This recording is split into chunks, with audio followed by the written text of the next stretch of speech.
12,000 people arrive in Australia each week, some for holidays and some for business. And then there are a few whose arrival becomes the business of the Australian Federal Police. We knew we were dealing with a minimum of $50 million worth of drugs. About 7 metres from our location, we found a guy laying on the ground. The last thing I expected to find was a dead body. Potentially a murder may have occurred. He didn't seem too ruffled by the situation at all. We were pretty sure the importation would occur at any stage. You have to wait and be there at the right time, with the right equipment, at the right place.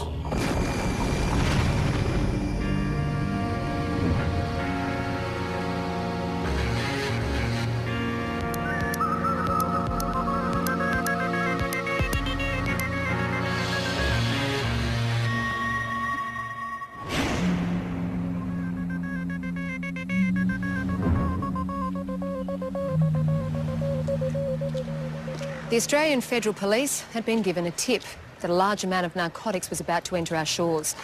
They had no idea where or when it would happen, but they did know if it wasn't stopped, a massive quantity of heroin would hit the streets, resulting in other crimes and possibly deaths. The only intelligence they had was that a Mr. Teng had arrived in town. Once we received the information in relation to Teng, our team started checks into his background, into his arrival in Australia, and into his location in Melbourne at the time. The task for the surveillance branch was to follow Mr. Teng around to see exactly what he did, who he met, where he went. Well, I'm videoing a guy who looks very much like him, standing near the crossing. Our first point of actually seeing Teng was in and around the Crown Casino in Melbourne. He's standing near the crossing smoking a cigarette. Yep, that's our man. And then we discovered he was using a Tarago van to drive around Melbourne. Some checks that were carried out determined the car had been hired from Europe Car in Geelong, a fair way from Melbourne itself, not somewhere where a tourist would usually go to hire a car when there's so many car rental places around Melbourne. Such a large vehicle for one person seemed interesting. For 3 days, the surveillance team followed Mr. Teng and the van back and forth from Melbourne to Geelong. Still on the phone smoking, just swirled around a bit, so he's facing away from the water. His movements around the shoreline and the piers around Geelong, it was almost as if he was surveying the area, possibly even familiarising himself with certain aspects of the geography of the area. Although he was staying at Crown Casino, and I guess you could say he was gambling of an evening, certainly his activities didn't fit with the normal activities of tourists. While surveillance was kept on Mr. Teng, federal agents took a chance and spoke with the manager of the company from where the van had been rented. It paid off. Their target had inquired about renting another car.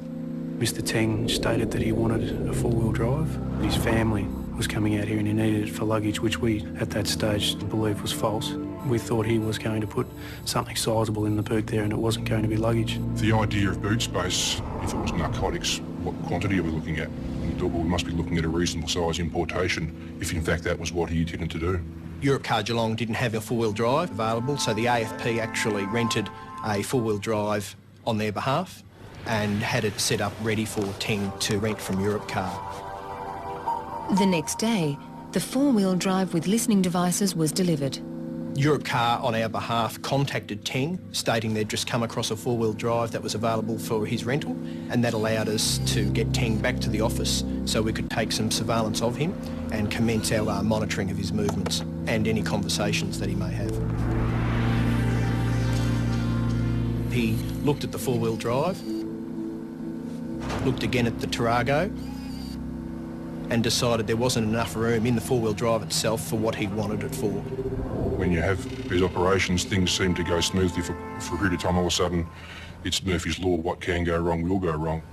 And that's what makes these operations difficult, trying to control the movements of somebody that has no idea they're being looked at, but often they just go off and do their own thing as they want. My boss now, he's going to kill me. Because I have to bring it down from Melbourne. cost me money.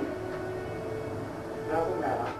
However, the manager at Europcar was able to walk out and actually look at the two vehicles in their discussions. He noticed another male in the Tarago van with Teng, another Asian male, and he also noticed in the back of the Tarago some luggage, and the details on one of the luggage related to a person by the name of Lamb. Police began checks on this person, Lamb, but their target was always Mr. Teng. Wherever he went, they went, and he, along with this Mr. Lamb, were now heading further round the coast to the surfside city of Lorne. Time is 4:51 on the 11th of April 2003. Subject having a cigarette out the front. There's an associate in the driver's side of the Tarago, yet to exit the vehicle. Teng went from Europcar Geelong to Lorne and made inquiries at a real estate agency. Real estate agent Smythe. After his conversations were completed and he'd left the area, one of our investigators approached the real estate agency and, again making a judgment call, discussed his conversations with them about renting a property. Subject entering vehicle. Mr. Teng made inquiries, fairly solid inquiries about the rental premises up on the hill in Lorne there, and my first impression personally was that something would be happening in the next few days. As it turned out, he transited back to Geelong and back to Melbourne. However, he had made inquiries in Geelong also, so to me it felt like he was basically hedging his bets. With Teng back in Melbourne and spending the night at the blackjack tables, police were able to install a listening device into his van. The chess game, as federal police saw this operation, was underway. And if they wanted to win the game, they needed to be one step ahead of his every move. Mr. Kiem Fah Teng had spent the last 2 weeks travelling to the south coast of Victoria, sometimes alone, and at other times in the company of a man police believed was a Mr. Lamb. But federal agents didn't believe their interest in the coast was to find a place to go fishing, but a place where a large shipment of narcotics could be dropped off. To find out where and when, federal agents were able to install listening devices into the van he had already hired. However, Teng decided the next day he'd actually wander on foot around the Melbourne Central Business District. So the AFP had to fall back to our physical surveillance of Teng. Yeah, he's leaning up against the wall and he's looking around a fair bit, and he just looked down to his watch on his right wrist. 1 minute later, the reason was clear. Our man's meeting with a UI just underneath the walk bridge. He was seen to meet up with another male, again an unknown, a separate male to that, and seen in the vehicle with him at Geelong. You know, I'm close to inspection there, dark grey pants and he's got black shoes. Dark grey pants, black shoes and a long black jacket. ASAP. They were seen to wander around Melbourne together, to sit down and have lunch or a meal, have a number of deep conversations, and then to utilise a public phone box in the city and to make numerous calls from that public phone box. There was a phone box. Yeah, copy that. Mate, if there's a split here, would you be able to put the UI to a car or some sort of transport? I'll do my best. Fortunately, this unidentified individual stayed with Teng. The two had jumped into the van that had been installed with listening devices, and investigators were now privy to their conversations. They travelled from Melbourne, again down towards Geelong, had a conversation in the vehicle. The second male made comments relating to Teng's involvement in international drug trafficking, and that penalties for the type of activities they were going to be undertaking would in some cases be 20 years and in other cases 5. And this led the AFP to now feel pretty certain that Teng was definitely involved in an imminent importation into Australia of narcotics. On reaching Geelong, the two males walked along the Cunningham jetty. Their conversations in that vehicle led us to believe that would be an area where they'd change over the narcotics at a later stage. There were lots of people around, lots of people carrying things, and that they could basically bleed into the background. They noticed a beach marker in the Cunningham jetty area, 57B, and they actually utilised that as a point where they could meet up and do a changeover. The two men then moved on to Lorne, and the conversation in the car became coded. in relation to the narcotics, they were calling girlfriends. They were talking about picking up the girlfriends, handing the girlfriends on to others, and at the same time that the girlfriends would be delivered by speedboat. We knew there was possibly boats involved.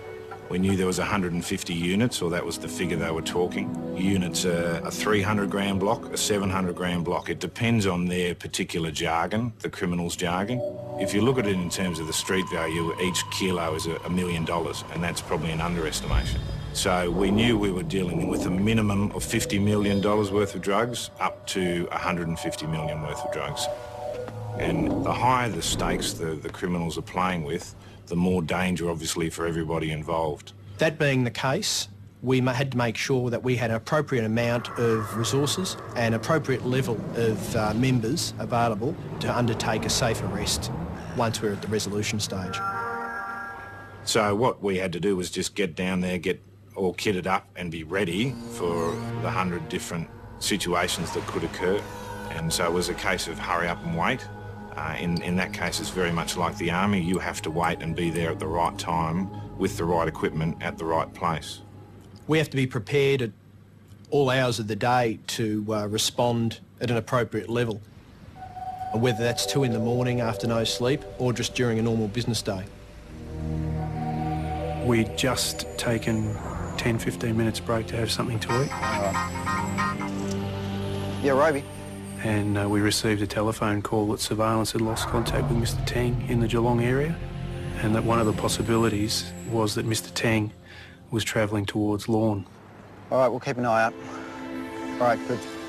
My partner and I decided to position the vehicle at the entrance to Lorne, being that there's only one way into Lorne, and we knew that the vehicle had to travel down that road. Personally, I didn't think they would be travelling back to Lorne because of the time of the evening, unless, of course, something else was going to occur. I remember saying to my partner there that we could be here all night, and the first set of headlights that rolled through Lorne was the silver Tarago.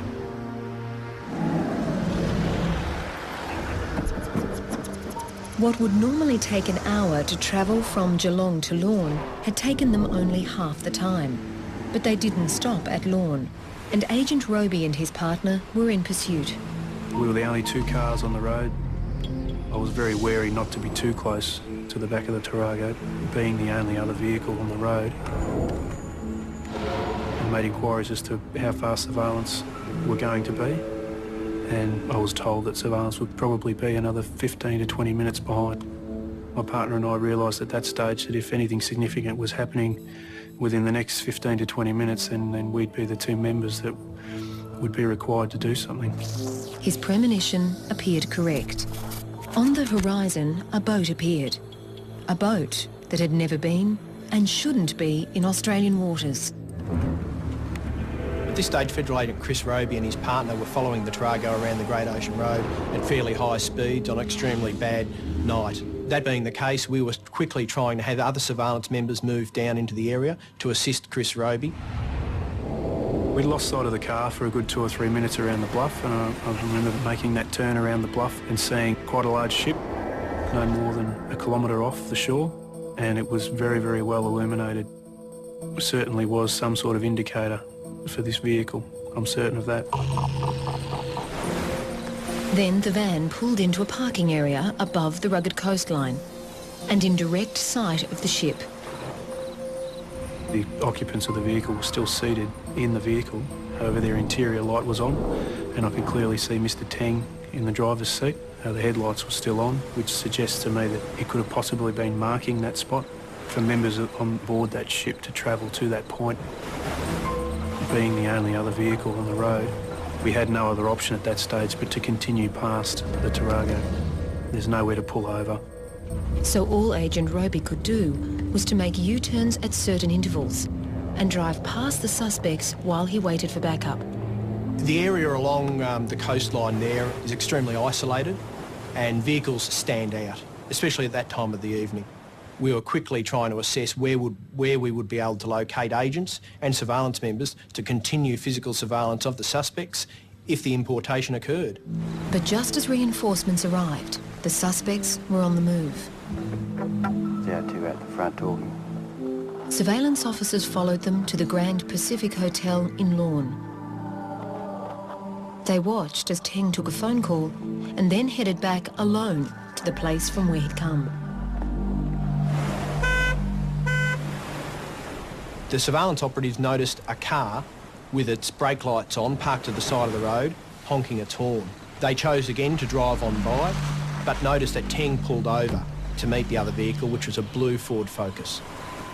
They were able to gather a registration, which the command centre quickly checked, and it had been rented to a male by the name of Lamb, confirming that the first unidentified male was now back in the picture. Knowing that the ship was so close to the shoreline and seemingly anchored, we were pretty sure the importation would occur at any stage. It was going to be a difficult task for the undercover agents to see the handover occur. The beach below where the cars had been parked was hard for them to keep their eye on without being spotted. And the weather that night wasn't doing them any favours. It was really, really hard to actually see what was going on, both at the vessel and on the beach. You couldn't see the vessel with the naked eye. The only way I was actually able to see it at stage was with the thermal imager. The weather was shocking. There was huge seas, and anybody coming off the boat in those sort of swells must have been crazy, especially given the way that such a large boat was being thrown around. A smaller vessel, if it was coming off that boat, would have had a real hard time. Back at the Grand Pacific Hotel, the other male suspect had been nervously puffing on cigarettes for over an hour when Teng arrived back. The two returned to the cliff, and while agents following couldn't stop to see what was happening, the bug in the van was giving them some indication of what had occurred. Although we couldn't interpret the conversation at the time, something had changed with the situation down the shore party. Very quick, very jumbled conversations. We were being told that something was going on the beach. I couldn't see that, and I was expecting something to go back from the beach, back towards the ship. That never eventuated. It was a frustrating moment in the investigation. We had a ship within a kilometre of the shoreline. We had a shore party and two vehicles. However, we couldn't see any handover of the drugs from the ship to the shore party, so it was decided to pull a lot of the members back to Lorne and wait for the narcotics to return with Teng in the Tarago.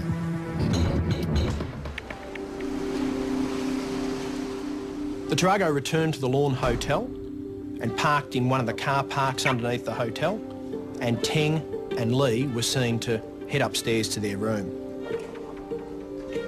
At a point after they went into their room, we had a federal agent go into the car park and look into the back of the Tarago. In the Tarago, two packages could be seen wrapped in blue tarpaulin-type plastic and fishing net. So we were sure that the narcotics had arrived. We had a lot of options available. We could go and arrest them in the room, but however, that wouldn't show their actual knowledge of the narcotics. We decided to wait until Teng and his companion returned to their Tarago before arresting them, so that they are in possession of the narcotics at the time of their arrest. The problem was, the packages weren't big enough to be 150 kilograms worth, and we'd now lost contact with the blue Ford Focus. Lamb, who had gone in a different direction after the handover, had used anti-surveillance techniques, and the police had to drop off his tail. So we had to try and find that vehicle and find the narcotics. Not only that, they would need to find forensic evidence that would link the suspects to the scene where the handover had occurred, and where the ship that they believed was involved was still anchored. But what they discovered was not what they expected. Dead person.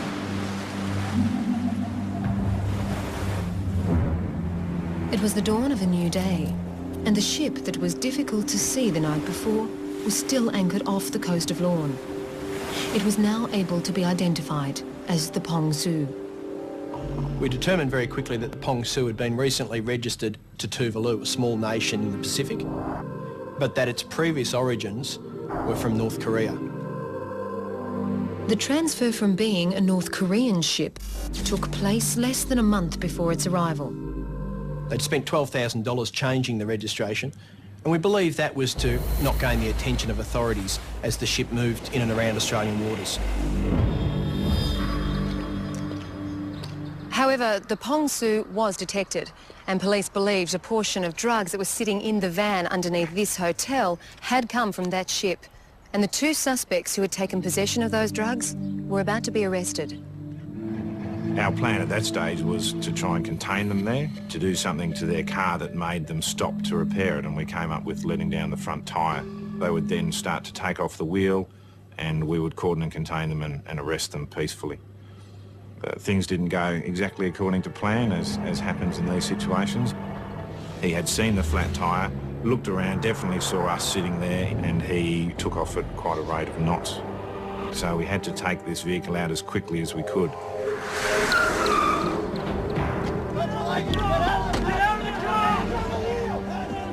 We blocked it in so it couldn't move anymore, and then members of the SRS and advanced warrant team surrounded the vehicle and at gunpoint extracted the driver and the passenger.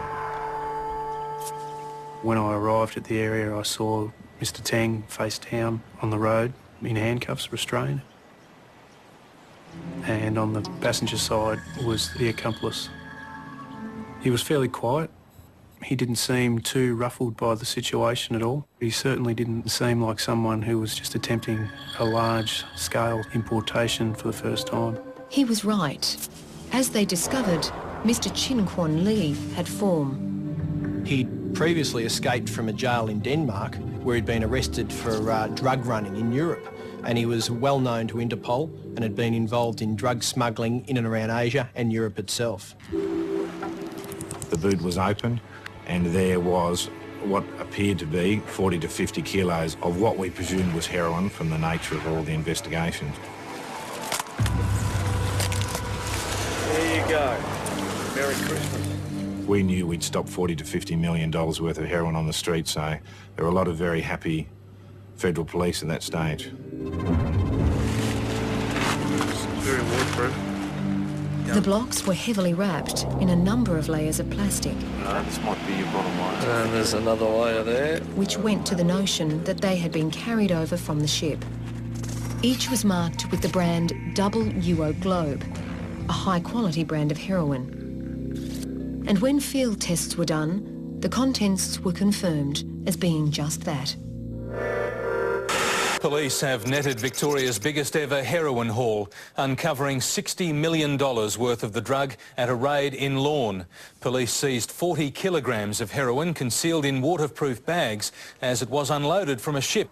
While it was a great outcome to arrest two of the suspects and locate part of what we believe the importation contained, we still had an outstanding suspect in relation to lamb and potentially another 100 kilos of heroin somewhere else in the area. We communicated with the Victoria Police and informed all the stations in the area that we were looking for a blue Ford Focus with the registration details we had for Lamb's vehicle. We had to split the members into different groups. Some of the federal agents had to bring back the two arrested suspects to Melbourne for interviewing. Other federal agents had to go and set up a crime scene where the importation had occurred so that we could tie any evidence on the beach back to Tang and Lee and the actual vessel that was still offshore at Boggley Creek. Yeah, I was surprised that it was still there. However, they obviously had a reason to hang around, and we could see that the people around the bridge area were actually looking back to shore with binoculars. So we were starting to wonder whether they were actually looking at us. Once they were on the beach, they very quickly noticed an inflatable dinghy. From just looking at the dinghy, it obviously copped a hammering, was deflated. The engine had obviously copped a knock, and it was quite obvious that it wasn't seaworthy. It sort of explained the reason why we never actually saw a boat go back out to the vessel, and possibly explained why the people on the Pom-Su were looking into shore. Nearby, some kelp had taken their interest. Because there was rocks on top of the kelp, not kelp on top of the rocks, and nature generally dictates that the kelp sits on top of the rocks. Underneath that pile, we found two life jackets that had been concealed. So once we knew that the targets were actually burying things under piles of kelp, We started pushing along the beach a bit further and found another pile of kelp with rocks sitting on top of it. Thought this looks pretty good for probably the missing drugs. Dead person. I can certainly say that the last thing I expected to find under the seaweed was a dead body. He had a significant head wound. It looked to me as though he had been deliberately placed there and seaweed placed on top of him to conceal the fact that he was there.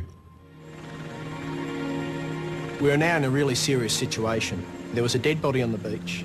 Potentially a murder may have occurred. We weren't sure. We had an amount of narcotics seized in Lorne with 2 suspects and another suspect outstanding, being Lamb, who still may have the narcotics. With the discovery of the 2 life jackets, police believed there was another suspect somewhere. But as they contemplated whether he was dead or alive, the Pong Zoo took off. We had a belief that the Pong Su was a vessel involved in the dropping off of the narcotics. We also had a belief that the deceased male may well have been a crew member. We needed to get that vessel into an Australian port so we could have a thorough physical examination of the vessel and treat that vessel as a crime scene as well. Yes, Pong Su, here is Police Launch Fearless.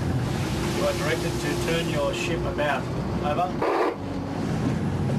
Tell your captain that failing to obey this direction immediately, he is disobeying a direction under Australian customs law.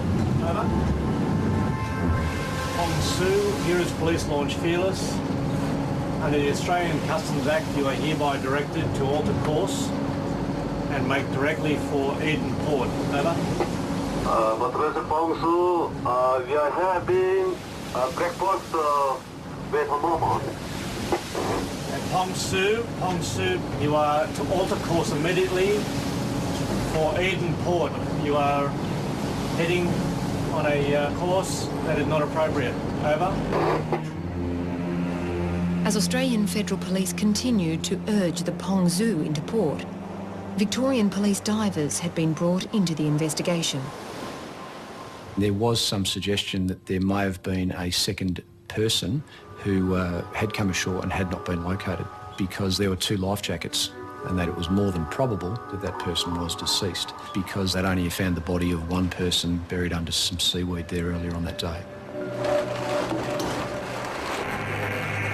An autopsy of the dead man confirmed he had not been murdered, but had hit his head, probably when the dinghy capsized, and drowned. And with the swells still as dangerous as the night before, the dive to see whether there was another body was postponed. So whilst we were waiting for the seas to abate and the tide to go out, we started to search the sand and the beached area. And whilst we walked along the beach, we found a running shoe that had been washed up in a rock, and it had a paint substance on the sole. We also found a blue plastic bag, and that bag had a tear in the side of it, which led us to believe that there may have been something in it that had since been removed. Whether it had been torn on the rocks or whether somebody had actually cut it, we were unable to determine at that time. Above the area of the beach and just near to where the suspects' cars had been parked the night before, another officer had been searching for evidence. I made my way up to him. We moved through the bush, and about 7 metres from our location, we found a guy laying on the ground. He was laying in a... Look on him, mate, just be right. Yep, thanks. Like this. Yep. Here, we had a water bottle, half consumed, just there. Yep. We had a brown paper bag, just over here. Okay. When we searched his bag, we found a set of binoculars, we found a torch, we found a phone, some SIM cards, and we found a GPS. The arrested man gave his name as Ta Song Wong, and while police suspected he was a crew member of the Pong Zoo and was directly involved in the handover of the drugs, they needed forensics to prove it. Wong was using a piece of black rubber to hold his pants up, similar to the rubber used to package the narcotics that had been intercepted in Tengs Tarago. These strips of black rubber, like you'd get off the inner tube of a car, had been sliced into strips and just tied around to the bags to keep them shut. When something has been cut with a knife, you end up with what are called striated marks on the edges of the rubber, and they can literally be lined up like a jigsaw puzzle. And when Wong's makeshift belt was lined up with the ties from the heroin package, they were a perfect fit. We could certainly show that they had once been one piece before they were cut. The forensics investigation then moved on to actual fingerprinting. It was determined that both Wong and the dead man found on the shore's fingerprints were discovered inside the packaging of the narcotics themselves, inside the heroin boxes. The actual links of the rubber banding and Wong's fingerprints proved that Wong had some involvement in pre-packaging the heroin before it left the Pongsu itself, and that Wong had come from the ship on the dinghy the night before to deliver the narcotics to the shore party. And we also believe Wong was waiting in the observation post or the hide for the ship to come back and rescue him from the shore. The dinghy had capsized the night before and he had no other way of getting back to the ship. However, after the Pongsu became aware of the police activities on the shore, they then made their escape into the Australian waters. And you are directed under Australian customs laws to return to the Port of Eden, steering a course on 270 for the purpose of boarding. Our task was to board that ship because we suspected there was more narcotics on board, and if there wasn't narcotics, there was certainly those people involved in importing a large amount of narcotics. Pongsu, stop your vessel. I repeat, stop your vessel. Now, tactical training to get aboard a ship when it's stable is one thing, but when it's moving is entirely another. We'd already lost one person in this operation. It was a suspect, but I certainly didn't want to lose any police members, so at that stage, whilst we'd sent one rubber dinghy out, I called them back in and said no, because the members were fully equipped with their ballistic vests and their helmets and all of their other equipment, which is quite heavy, and if one were to go overboard, no matter how good a swimmer they'd be, they'd go straight to the bottom. As their options were considered, agents on dry land were concentrating on finding Lamb, the member of the shore party who had so far evaded detection. We had to remember we still had a meeting point that had been set up prior to the importation in the Geelong-Cunningham Pier area at that beach marker 57B. So we had surveillance monitoring that area the whole time. Lamb did turn up and parked right next to the 57B sign and a BMW. Lamb was seen to depart the vehicle and start brushing sand out of the boot area. At the same time, he was seen to have a conversation with the person from the BMW. Agents believed this other person could be involved in the actual importation as potentially another syndicate member who was there to pick up the narcotics from the night before. Although it appeared nothing had been handed over, the police weren't taking any chances.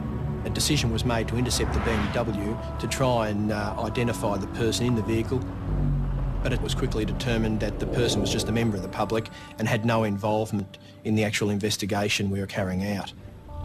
Not long after the BMW left, Lamb was on his way. We couldn't afford to let Lamb get back to Melbourne and lose him again in a larger area.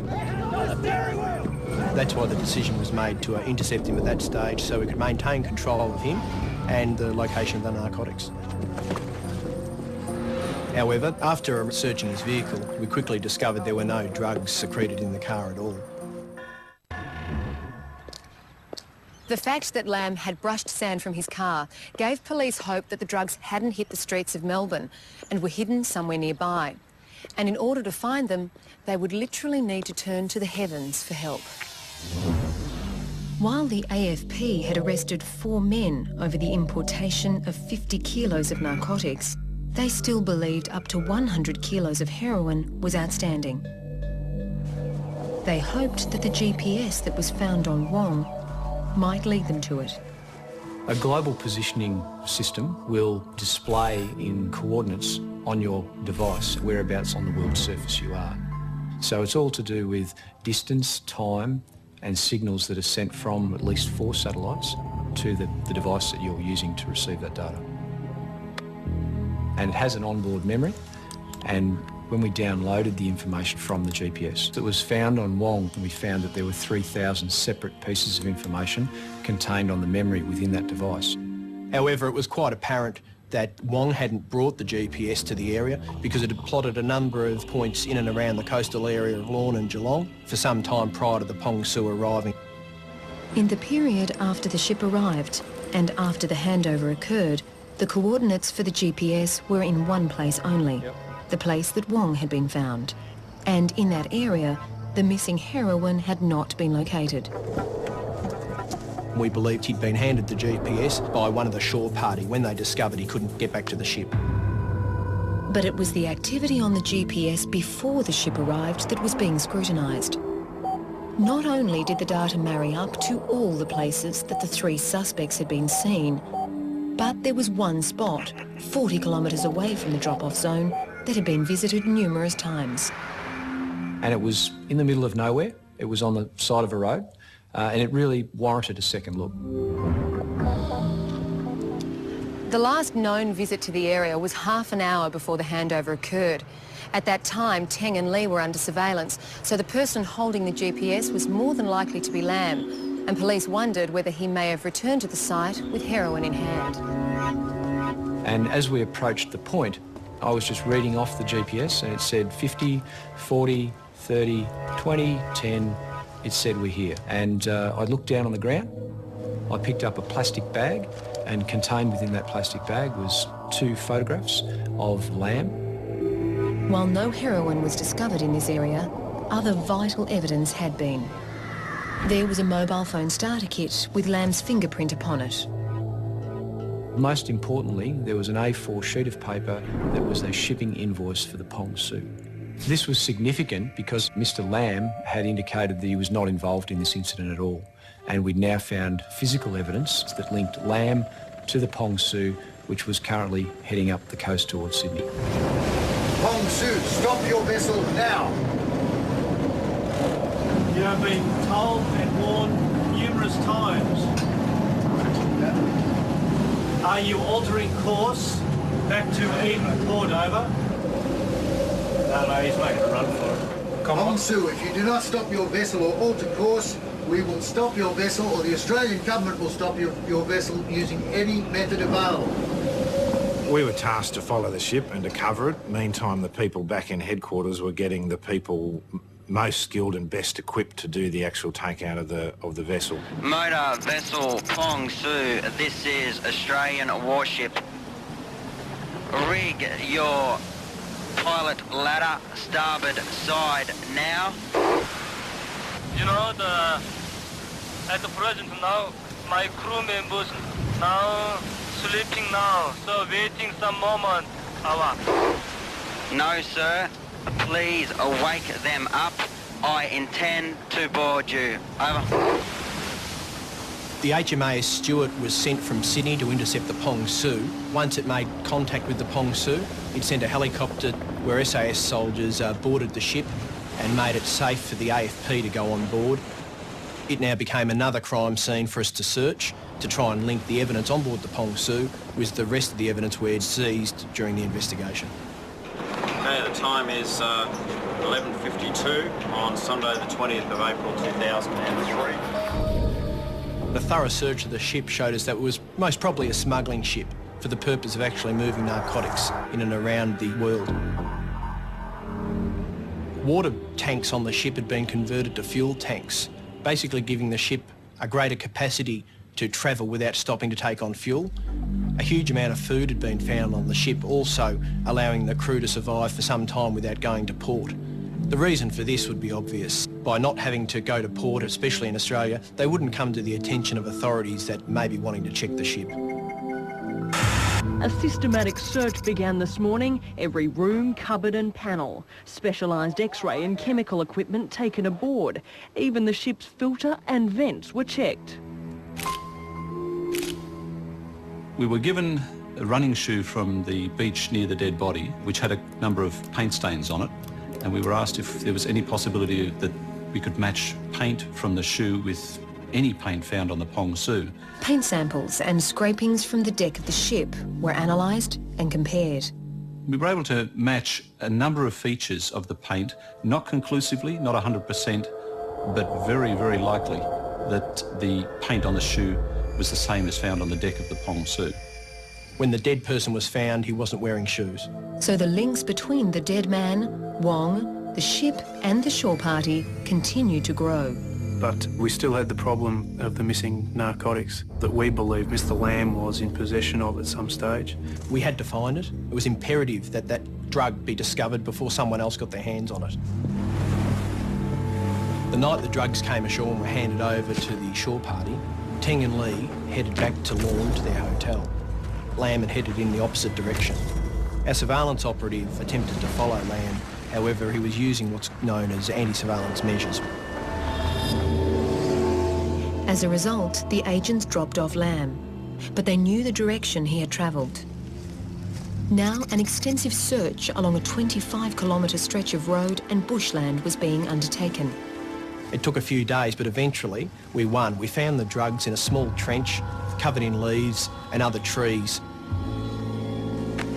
It was obvious that these were the narcotics that originally came ashore with the Pong Su. They had the same wrapping, the same blue tarpaulin, the fish nets, and the black rubber banding to hold it all together. To see those drugs we found and seized was pretty gratifying. It was very, very satisfying to take possession of it and take it out of circulation. The raid on board the Pong Su followed the seizure of 50 kilograms of heroin off Victoria's southwest coast. Another 75 kilograms of the drug was discovered hidden in bushes, a total street value of $164 million. The ship's captain, chief mate and chief engineer were today ordered to stand trial after a magistrate found they were in a position to assist in the drug run. A crew member who allegedly brought the heroin to shore and 3 others accused of collecting it will also stand trial. Teng, Lee and Lamb all pleaded guilty to aiding and abetting the importation of a commercial quantity of heroin. Ta Song Wong pleaded guilty to its importation. But a jury found the captain and his 2 senior staff not guilty.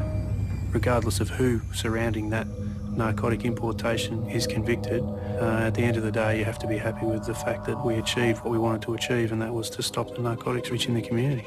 If you look at the figures in 1999 of how many people a year were dying from heroin, it was up to about 1,200 people a year.